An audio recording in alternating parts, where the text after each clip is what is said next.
Hello, good morning everyone. So now continue our answer in question class 10 that biology portion. Clear. So our next question is here that why does absorption of digested food occur mainly in the small intestine? Clear. एक question तो आपको ये भी हो सकता है कि mainly absorption होता है हमारे बॉडी में वो किस पोर्शन पे होता है. क्लियर. जब हम फूड इंटेक करते हैं that goes to our stomach. कहाँ पे जाता है वो? स्टमक. स्टमक को जब क्या होते हैं बेसिक प्रेजेंस में पेस्ट बनता है. आफ्टर दैट जो न्यूट्रिशंस वगैरह होते हैं फूड में जैसे कार्बोहाइड्रेट, फैट, प्रोटीन्स, विटामिन, इन सब का जो एब्जॉर्प्शन होता है वो मेनली एब्जॉर्प्शन होता है कहाँ पे? स्मॉल इंटेस्टाइन में. उसके क्या रीजंस हो सकते हैं? So first reason point is here that digestion is completed in small intestine. First है कि हमारा डाइजेशन स्मॉल इंटेस्टाइन में कंप्लीटेड होता है. सेकंड होता है कंप्लीटेड कहां पे होता है? The inner lining of small intestine that called villi. Small intestine में लाइनिंग होता है. जैसे स्मॉल इंटेस्टाइन में यहां पे इसका लाइनिंग सपोज मान लेते हैं इंटेस्टाइन से है पाइपलाइन स्ट्रक्चर. इसमें क्या होता है? लाइनिंग टाइप लाइक स्ट्रक्चर होता है. That lining structure is called villi. तो विलाई क्या करता है? किसी फूड मटेरियल जैसे फूड मटेरियल पेस्ट के फॉर्म में है इसके लिए ज्यादा से ज्यादा सरफेस एरिया प्रोवाइड करता है. उसको जगह स्पेस बनाता है उसके. क्लियर. सो वो क्या करता है? इंक्रीज द सरफेस एरिया और एब्जॉर्प्शन. तो सरफेस एरिया बढ़ाता कौन है? विलाई सरफेस एरिया को बढ़ा देता है. किसके लिए? फूड के लिए. जिसके वजह से उसमें ज्यादा से ज्यादा एब्जॉर्प्शन कंप्लीट होता है. Clear. Second, the wall of intestine is supplied with blood vessels. इसका जो वॉल होता है इंटेस्टाइन ये ब्लड वेसल्स को क्या करता है? सप्लाई कराता है. ब्लड वेसल्स को क्या करता है? सप्लाई. जिसकी वजह से मेनली एब्जॉर्ब मटेरियल होते हैं वे बॉडी के एक सेल से सभी सेल्स में क्या होते हैं? ट्रांसपोर्टेड हो जाते हैं. क्लियर. तो मेन टर्म आता है ये क्वेश्चन भी आता है कि विलाई का क्या रोल होता है? विलाई का रोल क्या होता है? That increase the surface area. Villi का रोल क्या होता है? वो सरफेस एरिया प्रोवाइड कराता है किसके लिए? फूड मटेरियल के लिए, ताकि ज्यादा से ज्यादा एब्जॉर्प्शन हो सके. और इसका जो वॉल जो क्या होते हैं? ब्लड वेसल्स होते हैं. ब्लड वेसल्स एब्जॉर्ब मटेरियल्स हैं उनको एब्जॉर्ब करके बॉडी के अदर पार्ट्स में क्या करते हैं? डिस्ट्रीब्यूट कराते हैं. क्लियर. चलिए नेक्स्ट क्वेश्चन देखते हैं. The second our next question is here that why cigarette smoking injurious to health. Cigarette smoking करने से उसका इफेक्ट क्या होता है? जनरली हमको तो पता है कि इफेक्ट उसके होते हैं कैंसर्स कॉज होते हैं, बट वो किस चीज को डायरेक्ट इफेक्टेड करते हैं? तो यहाँ देखिए जो सिगरेट का फ्यूम होता है, तो सिगरेट का जो धुआं होता है वो एल्वियोलाई जो वॉल होता है वॉल ऑफ एल्वियोलाई उसको क्या कर देता है? फील कर देता है, पतला कर देता है. ठीक है. तो इसकी वजह से क्या होगा? Rapturing of alveoli. एल्वियोलाई क्या होता है? रैप्चर हो जाएगा. अब एल्वियोलाई का आपको पता होगा कि जैसे विलाई जो करके दिखेगी, विलाई क्या करता है? Surface area provide to small intestine. ये क्वेश्चन ये आता है कभी कभी इसलिए इसको बता रहे हैं. Intestine small intestine. Clear. Villi का काम होता है सरफेस एरिया प्रोवाइड कराता है किसको? Small intestine. वैसे एल्वियोलाई का वर्क होता है provide surface area to lungs. जैसे विलाई का काम होता है इंटेस्टाइन को स्मॉल इंटेस्टाइन को सरफेस एरिया प्रोवाइड करना किसके लिए? एब्जॉर्प्शन के लिए. वैसे विलाई का काम होता है विलाई होता है लंग्स में पाया जाता है. तो इसका काम होता है surface area provide to lungs ताकि ज्यादा से ज्यादा गैस एक्सचेंज हो सके. एक्सचेंज हो सके मतलब कार्बन डाइऑक्साइड रिमूव कर सके और ऑक्सीजन को इनटेक कर सके. अब देखिए विलाई ही यदि क्या हो गया? रैप्चर हो गया तो उसका रीजन जितने कार्बन डाइऑक्साइड गैस हैं या धुएं वे सब कहाँ फील हो जाएंगे? डायरेक्ट लंग्स में जाएंगे. जिससे लंग्स के सेल का साइज क्या होने लगता है?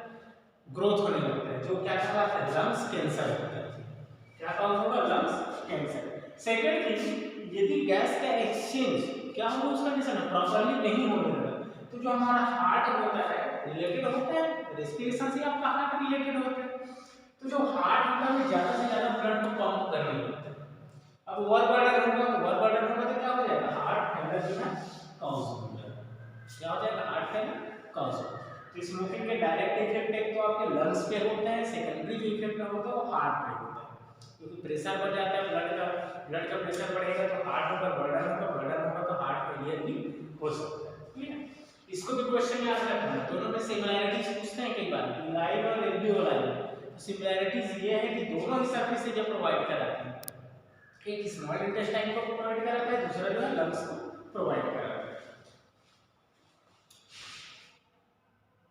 So next question is here that, क्योंकि जनरली हमको लगता है कि डायरेक्ट एग्जाम में ये आएगा कि हार्ट का डायग्राम आ गया, या आपको सपोज किडनी का डायग्राम आ गया, या नेफ्रॉन का डायग्राम आ गया, बट क्वेश्चंस क्या है उसके नंबर की कोडिंग रहती है। यदि आपको क्वेश्चन सबको जैसे 5 मार्क्स का क्वेश्चन है, अब डायरेक्ट आपको डायग्राम में 5 मार्क्स नहीं दिए जाएंगे, क्वेश्चन के पैटर्न को समझिए। यहाँ पे देखिए क्वेश्चन में दिया गया है draw the diagram of section view of human heart.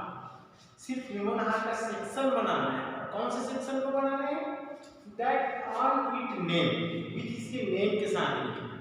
किसका, तो जो पार्ट आपको नीचे दिए गए हैं सिर्फ उन्हीं को आइडेंटिफाई करना। वैसे तो ये हार्ट में बहुत सारे नेम हैं, तो डायरेक्ट क्वेश्चन ये नहीं आ रहा है कि आप हार्ट के डायग्राम बना रहे हैं उसके नेम को आइडेंटिफाई करना। क्वेश्चन ये आ रहा है कि आप हार्ट का डायग्राम बनाइए और उस सेक्शन को बनाइए जिसके रिलेटेड आपको क्वेश्चन दिए गए, जैसे कि क्वेश्चन देखते हैं, मतलब एक तो आप पहले आपने हार्ट का डायग्राम बना लिया, प्लस जिस सेक्शन का नाम यहाँ देखिए कुछ टर्म दिए हैं उनसे रिलेटेड उसके नेम आएंगे, उन नेम के अकॉर्डिंग ही आपको उसको इसमें आइडेंटिफाई करना है। चलिए फर्स्ट देखते हैं हम लोग। फर्स्ट है the chamber of the heart that pump deoxygenated blood. अब हार्ट ऐसे कौन सा चेंबर है जो डीऑक्सीजनेटेड ब्लड को पंप करता है। अब समझिए थोड़ा सा, एक तो पहला देखते हैं, ये आपका हो गया राइट ऑट्रियम और ये राइट वेंट्रिकल। तो इम्प्योर ब्लड इस साइड में रहता है, मतलब डीऑक्सीजनेटेड। राइट साइड में क्या होता है, मतलब लेफ्ट साइड में ऑक्सीजनेटेड और इस साइड में डीऑक्सीजनेटेड। तो देखिए डीऑक्सीजनेटेड ब्लड इन दोनों में रहता है, एक तो होता है राइट ऑट्रियम और राइट वेंट्रिकल। तो राइट वेंट्रिकल से ही कहाँ जाता है ये लंग्स में जाता है। ठीक है, तो आपका पहला का आंसर हो जाएगा, इसका आंसर होगा राइट वेंट्रिकल। क्या होगा, राइट वेंट्रिकल। मतलब the chamber of the heart that pump deoxygenated blood. Deoxygenated blood को कौन पंप करता है, तो कौन पंप करता है, राइट वेंट्रिकल करता है। पहले तो राइट ऑट्रियम में आता है, राइट ऑट्रियम से राइट वेंट्रिकल में आता है, फिर राइट वेंट्रिकल से कहां जाता है, लंग्स में जाता है। तो आपका आंसर आ जाएगा राइट वेंट्रिकल। अब इसी लाइन को आपको आपके डायग्राम में शो करना पड़ेगा। तो ये आपका हो गया राइट वेंट्रिकल, यहाँ पे आप ए लिखिए, मतलब ए का answer right ventricle. Second question है, मतलब जो टर्म्स दिए हैं उसको आपको सिर्फ डायग्राम में शो करना है। सेकंड है the blood vessel that carries away oxygenated blood from the heart. Clear, oxygenated blood को कौन लाता है आपके हार्ट में, पहले तो डीऑक्सीजनेटेड, फिर हो गए आपके लंग्स पे। अब लंग्स से ऑक्सीजनेटेड ब्लड को कौन लाता है हार्ट में, तो उसका काम होता है एओर्टा। इसका काम होता है एओर्टा का, ये जो पाइप दिख रहा है ये ऑक्सीजनेटेड ब्लड को लाता है कहाँ पे, हार्ट में, मतलब उसके लेफ्ट साइड में लाता है। तो आपका आंसर क्या हो जाएगा, सेकंड का आंसर हो जाएगा aorta. Clear, that's answer is B. क्या होगा आंसर इसका, बी है। तो आप सिर्फ आंसर को आइडेंटिफाई करना है, इस तरह से आप शो कर सकते हैं, ये एओर्टा है। क्लियर, थर्ड आंसर यहाँ पे है the blood vessel that receive deoxygenated blood from the lower part of body. Body के लोअर पार्ट से, क्लियर, दो चीजें होती हैं, एक तो होता है अपर पार्ट से, जैसे हार्ट है तो हार्ट से ऊपर भी हमारी बॉडी ऑर्गन्स है, जैसे माउथ है, नोज है, ये अपर पार्ट है। और कुछ पार्ट जैसे हार्ट से नीचे है, लेग वगैरह हो गए, पैर के नीचे है, मिट्टी से हार्ट से नीचे है। क्लियर, यहाँ से भी ब्लड आता है हमारे हार्ट में और अपर साइड से भी ब्लड आता है। तो लोअर पार्ट से इम्प्योर ब्लड आपके हार्ट में कौन लाता है, दो चीजें होती हैं। क्लियर, तो इसका काम होता है इंफीरियर वेना कावा, इसको बोलते हैं inferior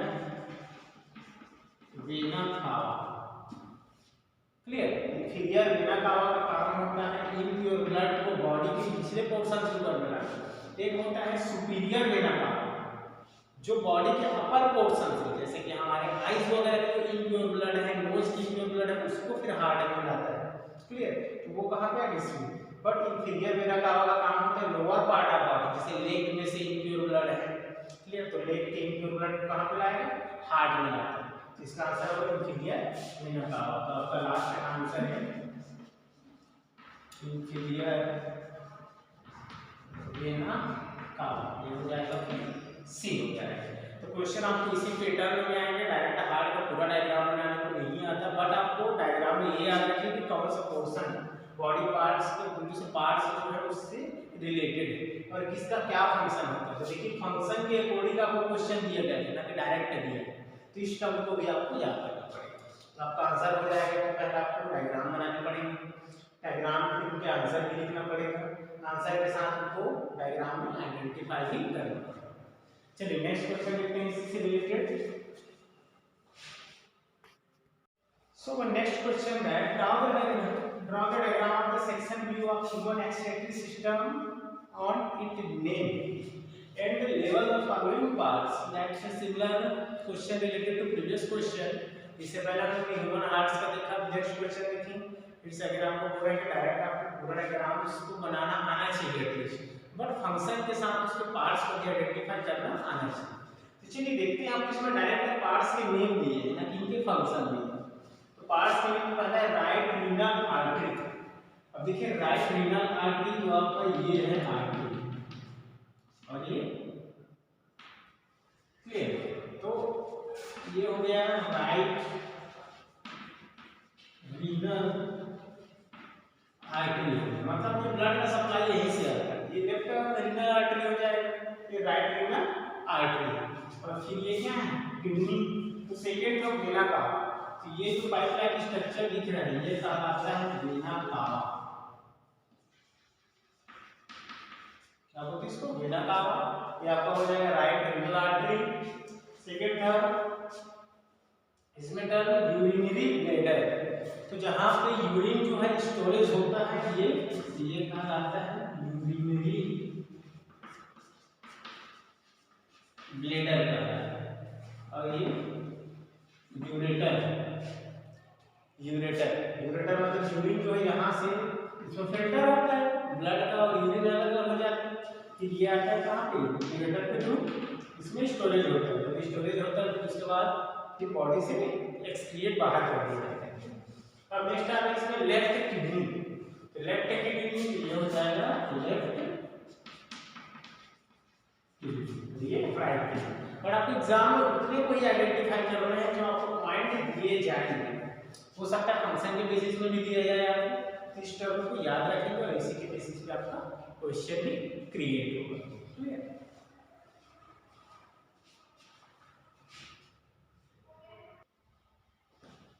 So next here, what would happen if green plant disappear from earth? यदि प्लांट्स का डेथ हो जाए आपके अर्थ से कंप्लीटली रिमूव हो जाए तो क्या होगा, क्लियर। देखिए यहाँ पे एक थिंग करते हैं, यहाँ पे in all green plants disappear from the earth all the herbivores will die. यदि प्लांट्स का डेथ होगा तो जितने भी हर्बीवोर्स हैं, हर्बीवोर्स मतलब एलिफेंट, काऊ, ऑक्स, डंकी, मतलब ये चीजें जो पौधों के ऊपर डिपेंडेंट है उनका डेथ हो जाएगा।